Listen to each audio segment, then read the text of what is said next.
La famille cheminote tout entière est en état de choc. On a cru dans un premier temps qu'il s'agissait d'une explosion. On se reconnaissait même pas. On n'entendait rien, c'était un silence, mais de mort, quoi.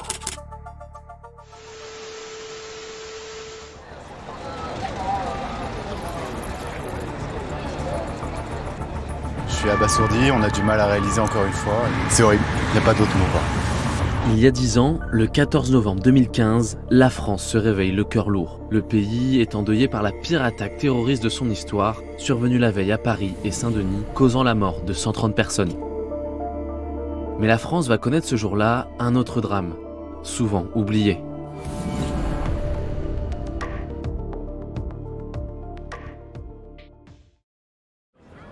À la gare de Meuse, des salariés du monde ferroviaire ont invité leurs proches pour une journée très spéciale.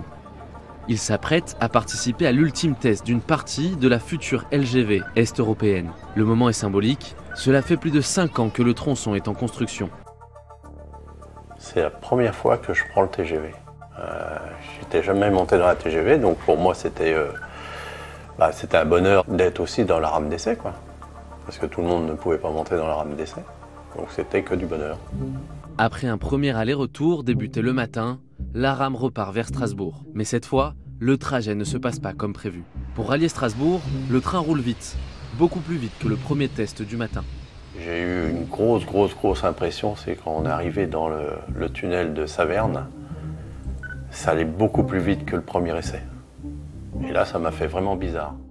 À 15h06, le train aborde une courbe à plus de 265 km/h. Bien plus que les 176 km/h prévus à cet endroit. Et là, il y a un moment, oui, le train a vraiment bougé et en arrivant sur ce virage, ça m'a réveillé parce que ça a bougé d'un seul coup. J'ai vu mes lunettes tomber de la table et là, j'ai regardé au loin.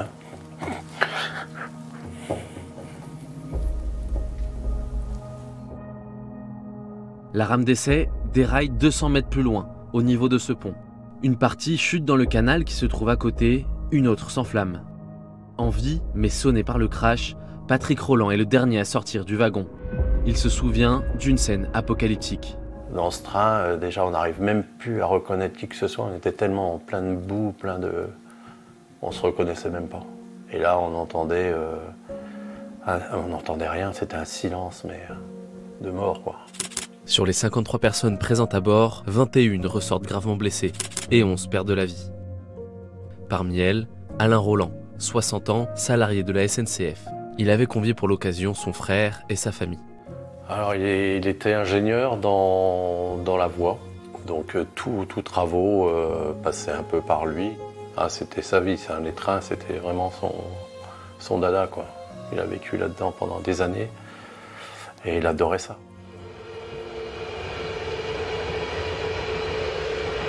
Pour les survivants, les séquelles physiques et psychologiques sont encore bien présentes 10 ans après.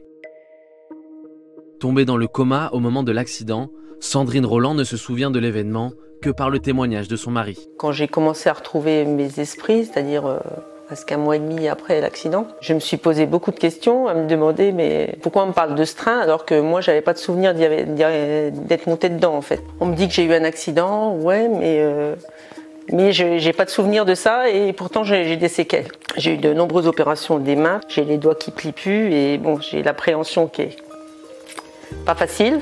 Donc voilà, je vis avec. Disons qu'il y a beaucoup de vaisselle de cassée. Ce 14 novembre 2015, la France connaît le pire accident de TGV de son histoire, le seul ayant causé la mort de passagers. Pourtant, dans les médias nationaux, la tragédie d'Egversheim n'est que très peu abordée. Forcément, avec les événements de la veille, l'accident du TGV laisse d'abord penser à un attentat. Mais cette piste est rapidement écartée. On a cru dans un premier temps qu'il s'agissait d'une explosion et en fait non, c'est le bruit de l'impact, du choc et de la dislocation du train qui a fait ce bruit métallique extrêmement fort et qui a pu laisser penser au départ à une explosion alors qu'il s'agit d'un accident ferroviaire. Pour les victimes, commence alors une lutte sans relâche pour obtenir des réponses, notamment à cette grande question, qui est responsable de cet accident ?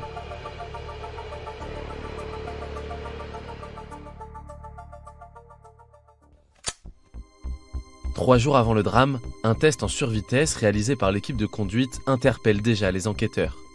Les conversations, enregistrées par l'un des membres, laissent penser que l'équipage manque de préparation et est livré à lui-même, notamment au moment de débuter le freinage pour aborder le pont d'Egversheim. Faut freiner avant le point kilométrique 398. Oui, il faut qu'au 398, on soit à 230 km/h. Donc faut qu'on freine avant, c'est sûr. Mais c'est le 230 moi qui m'inquiète. S'il y a 100 km/h à perdre sur 1,7 km. Bah ça se perd. Ah bon? Bah c'est bon. Maintiens ton freinage. Freine, freine. Il fallait maintenir le freinage. Bon, on sera meilleur samedi. On a bien repéré le terrain. 3 enquêtes sont diligentées. En 2017, la SNCF est mise en examen comme sa filiale Systra, société d'ingénierie qui était en charge des essais. Mais ce n'est que 7 ans plus tard, le 4 mars 2024, que s'ouvre à Paris le procès de l'accident du TGV Est. Sur le banc des accusés, 3 entreprises, la SNCF, Systra et le gestionnaire des voies SNCF Réseau. Mais aussi 3 personnes, le conducteur principal et 2 membres d'équipage. Tous sont jugés pour blessures et homicide involontaires par maladresse, imprudence, négligence ou manquement à une obligation de sécurité. La justice, en tout cas durant le procès, a vraiment essayé de définir les missions de chacun. On a un problème de freinage, on a un problème de vitesse. Qui est responsable là-dedans? C'est très délicat parce qu'on a des prévenus qui sont eux-mêmes salariés du coup de cette grande famille de la SNCF, de cette grande famille des cheminots. Les auteurs présumés ont aussi été victimes, ont aussi été blessés, n'ont jamais voulu ça. Je crois que c'était le conducteur qui disait « je trouve ça injuste de me retrouver ici ».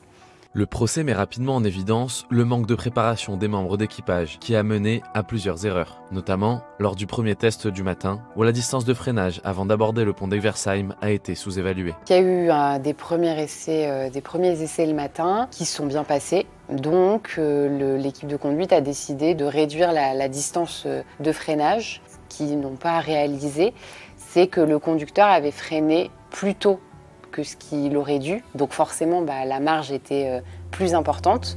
Et donc ça a faussé les calculs pour les essais de l'après-midi. Nous, on est persuadés d'avoir freiné au point kilométrique 401 le matin. On pense qu'on a de la marge, qu'on peut freiner plus tard. Malgré l'enjeu de ces essais, le timing du freinage décidé au doigt mouillé n'est pas débriefé par l'équipe de conduite. Lors de l'essai de l'après-midi, le train commence son freinage au point kilométrique 402. Bien trop tard pour assurer la courbe au point kilométrique suivant. À la fin, il restait 1,8 km pour arriver au bon palier de vitesse, mais d'après les experts, il en aurait fallu 2 fois plus pour atteindre cette vitesse-là.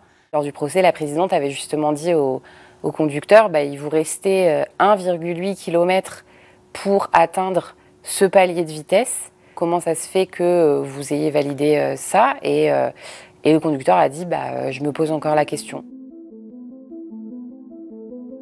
7 mois après l'ouverture du procès, le verdict tombe. Le conducteur du train et son collègue chargé d'indiquer les points de freinage écopent respectivement de 7 et 15 mois de prison avec sursis. Le 3e membre d'équipage est lui relaxé. Les 3 entreprises sont-elles reconnues coupables d'homicide et blessures involontaires et condamnées à payer de lourdes amendes, allant jusqu'à 400 000 €. Ni les entreprises, ni les personnes condamnées n'ont fait appel.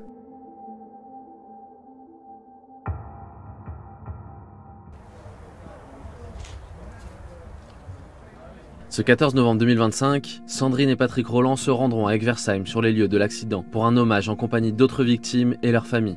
Un moment de recueillement essentiel pour panser les plaies, loin d'être refermé 10 ans après. On ne pourra jamais l'oublier. C'est trop violent, trop violent. Et puis tout le monde a encore des séquelles. 10 ans après, on n'est pas dans notre forme totale. Il y a eu le procès, c'est bien. Mais après, nous, c'est l'avenir. Et on ne pourra jamais l'oublier. Les 10 années sont là, les personnes nous manquent à tous. Et puis on continue à vivre. On continue à vivre.